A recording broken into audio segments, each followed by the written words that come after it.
बहुत दिनों पहले वल्लभपुर में रविकांत नाम के एक किसान के घर देवदूत की तरह एक पुत्र रत्न ने जन्म लिया। जिस दिन बच्चे का नामकरण अनुष्ठान था, उस दिन मृत्यु के देवता यम रविकांत के घर उपस्थित हुए। रविकांत ने हाथ जोड़कर यमराज का स्वागत किया और कहा, मैं कितना भाग्यशाली हूँ, कितना सौभाग्यशाली हूँ मैं। मेरे पुत्र के नामकरण के दिन स्वयं यमराज आए हैं। कितना सौभाग्यशाली हूँ मैं। हे देव, मैं आपकी क्या सेवा कर सकता हूँ? कहिए देव, कहिए ना, बताइए। रविकांत, तुम्हारे पुत्र का धर्म पिता मैं होऊंगा, यही मेरी इच्छा है। रविकांत मन से स्वीकार नहीं कर पाया कि मृत्यु के देवता यम एक मानव जाति के शिशु के धर्म पिता होंगे। रविकांत ने बहुत कुंठित होकर यमराज से कहा, देव, आपके आशीर्वाद से मेरा पुत्र वंचित न रह जाए, पर एक बात कहे बिना रह नहीं पा रहा हूँ मैं। मेरी भूल क्षमा करे, पर एक पिता होते हुए मैं मृत्यु के देवता को धर्म पिता कैसे मान लूं? कहिए ना देव, कहिए कहिए।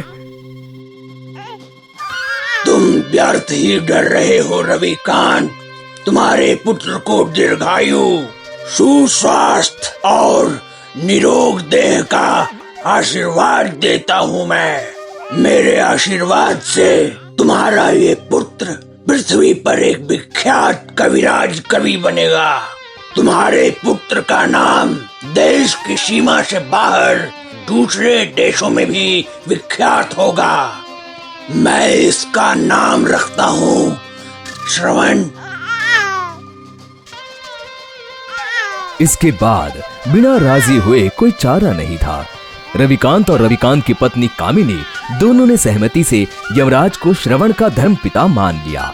यमराज बहुत सारा आशीर्वाद देकर यमलोक लौट गए। दिन बीतने लगे। श्रवण बहुत ही मेधावी छात्र था। दिन बीतने लगे और धीरे धीरे श्रवण बड़ा होने लगा। अब श्रवण 15 वर्ष का बालक था।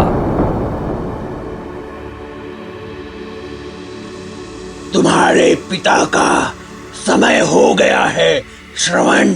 मैं तुम्हारे पिता को अपने साथ ले जाने आया हूँ। दुखी मत हो, दुख भूलकर आगे बढ़ो श्रवण। मैं तुम्हारा धर्म पिता हूँ। आज से तुम लोगों का सारा दायित्व मेरा है।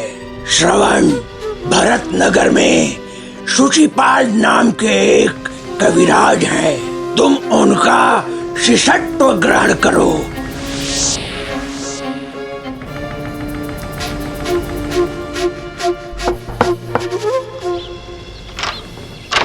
महाशय, मैं वल्लभपुर से आ रहा हूँ। मेरा नाम श्रवण है। मैं आपका छात्र बनना चाहता हूँ। श्रवण, मैं तुम्हें अपने छात्र के रूप में ग्रहण करता हूँ। आओ आओ, आसन ग्रहण करो। दिन हो या रात, श्रवण बस अपनी पढ़ाई में ही अपना दिन बिताता था। गुरु सुचिपाल श्रवण की यह निष्ठा देखकर बहुत खुश होते थे। इसी तरह 10 वर्ष बीत गए। अब श्रवण 25 वर्ष का एक युवक हो चुका था। एक दिन एकांत में सुचिपाल ने श्रवण से कहा, श्रवण, मुझे तुम्हारे जैसा छात्र कभी नहीं मिला और शायद मिलेगा भी नहीं। मेरे पास जो भी ज्ञान था वो सब मैंने तुम्हें दे दिया। अब तुम घर वापस जाकर लोगों के कल्याण के लिए चिकित्सा शुरू करो श्रवण।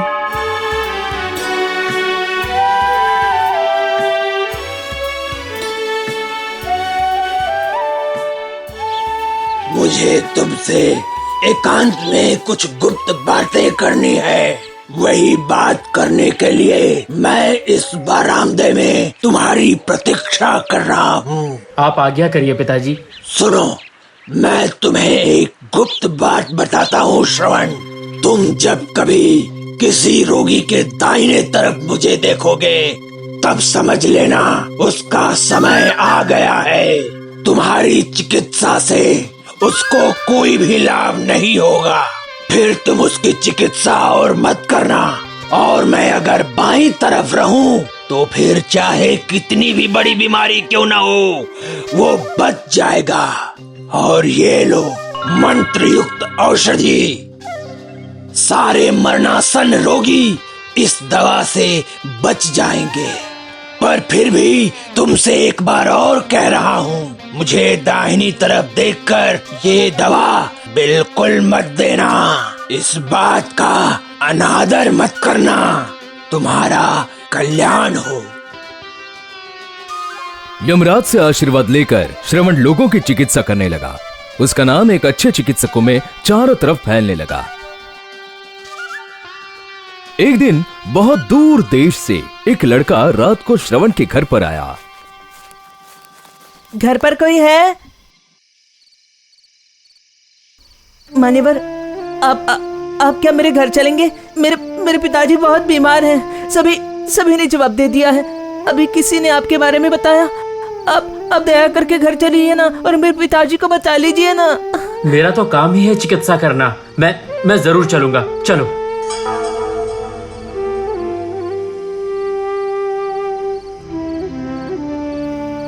अब चिंता करने की जरूरत नहीं है, वो आ गए हैं। मेरे पिताजी अब स्वस्थ हो जाएंगे। विश्वास करना अच्छी बात है, पर अंधविश्वास नहीं। चिकित्सकों की भी कुछ सीमाएं होती हैं। हम सिर्फ बचाने की कोशिश कर सकते हैं। श्रवण ने घर के भीतर जाकर देखा, यमराज रोगी की बाईं तरफ बैठे हुए थे। श्रवण का चेहरा खुशी से खिल गया। अब तुम्हें चिंता करने की कोई जरूरत नहीं। तुम्हारे पिताजी ठीक हो जाएंगे। चिंता मत करो।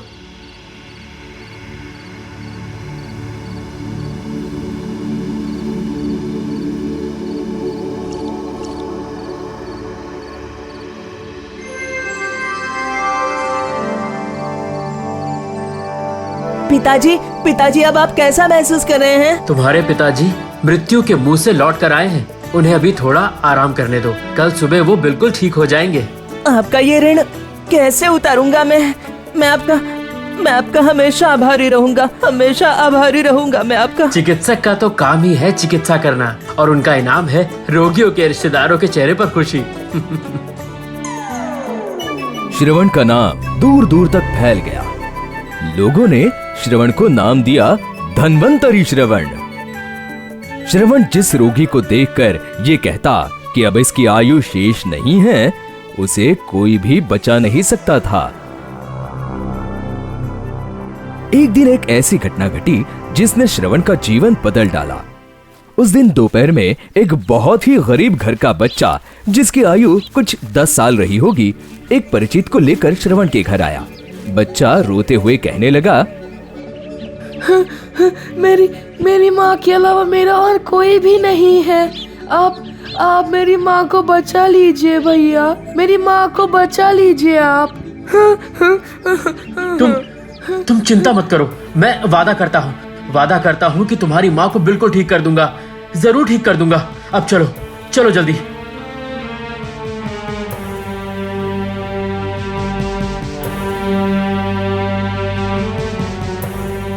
अरे अब मैं क्या करूं?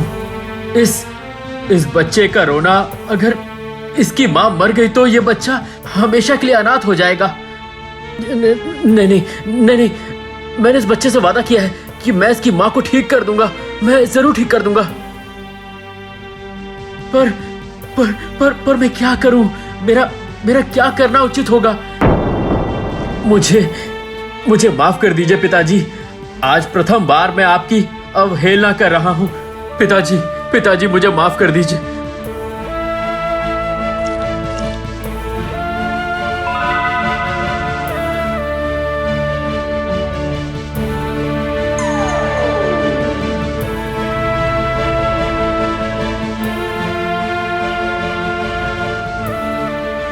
जब मैंने तुम्हें बार बार मना किया था तो तुमने मेरी बात क्यों नहीं मानी? पिताजी मुझे माफ कर दीजिए। मुझे क्षमा कर दीजिए। उस बच्चे के रोने से मैं व्याकुल हो गया था। उसकी माँ अगर मर जाती तो वो बच्चा अनाथ हो जाता। पिताजी मुझे क्षमा कर दीजिए। मुझे क्षमा कर दीजिए।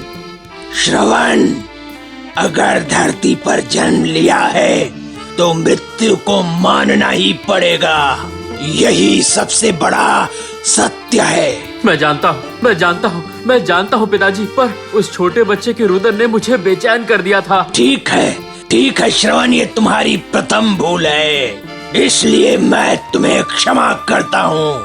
पर याद रखना, भविष्य में कभी भी ये भूल दोबारा मत करना। इतना कहकर यमराज चले गए और श्रवण से वादा लिया कि अब श्रवण ये गलती कभी दोबारा नहीं करेगा। पर फिर से एक घटना घटी। श्रवण की मां कामिनी देवी बीमार हो गई। श्रवण ने देखा कि यमराज उसकी मां के दाहिनी तरफ खड़े हैं। यमराज को मां के सर की दाहिनी तरफ खड़ा देखकर श्रवण का मन बहुत उदास हो गया।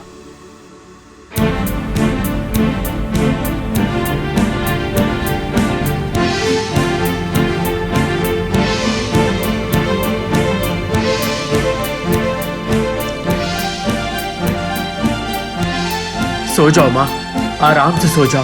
ओहो, तुम्हें बार बार मना करने के बाद भी तुमने फिर से मेरी बात को अमान्य किया। क्यों किया ऐसा? मैं चिकित्सक हूँ और मेरी माँ मृत्यु के मुंह में जा रही है। अगर मैं अपनी माँ को नहीं बचा पाया तो मैं किस बात का चिकित्सक हूँ? आपके आदेश को मैंने अमान्य किया है। आप मुझे जो भी सजा देंगे मैं उसे सर झुकाकर मानूंगा। तो फिर दे दो अपने दीर्घायु जीवन की आधी आयु मुझे दे दो। पिताजी, मैं आपके लिए कुछ भी कर सकता हूँ। ये जीवन तो तुच्छ है, आप ले लीजिए। मेरी आधी आयु आप ले लीजिए पिताजी। यमराज श्रवण की आधी आयु लेकर बहुत दुखी हुए और श्रवण अपनी मां को पाकर बहुत खुश हुआ। दिन बीतने लगे और एक दिन फिर से विपत्ति आ पड़ी श्रवण के जीवन में। उस देश की राजकुमारी बहुत बीमार पड़ गई। राजकुमारी का मासूम चेहरा देखकर श्रवण को बहुत अच्छा लगा। श्रवण उससे प्यार करने लगा। उसके बाद उसने देखा कि राजकुमारी की दाहिनी तरफ यमराज बैठे हुए थे। श्रवण को बहुत दुख हुआ। उसने मन ही मन तय किया कि वो फिर से यमराज के आदेश की अवहेलना करेगा और राजकुमारी को जीवन दान देगा। महाराज से उसने कहा, महाराज, राजकुमारी को मैं बचा लूंगा। आप बिल्कुल निश्चिंत रहिए। श्रवण ने यमराज की दी हुई औषधि निकाली और यमराज की तरफ देखा। उसने देखा कि यमराज उसे क्रोध भरी दृष्टि से देख रहे थे। श्रवण ने कोमल नजरों से राजकुमारी की तरफ देखा और औषधि उसके मुंह में पिला दी। राजकुमारी ने आंखें खोल दी। राजमहल में खुशी की लहर दौड़ गई। धन्य हो तुम, धन्य हो, धन्य है तुम्हारी विद्या। श्रवण सबसे विदा लेता है।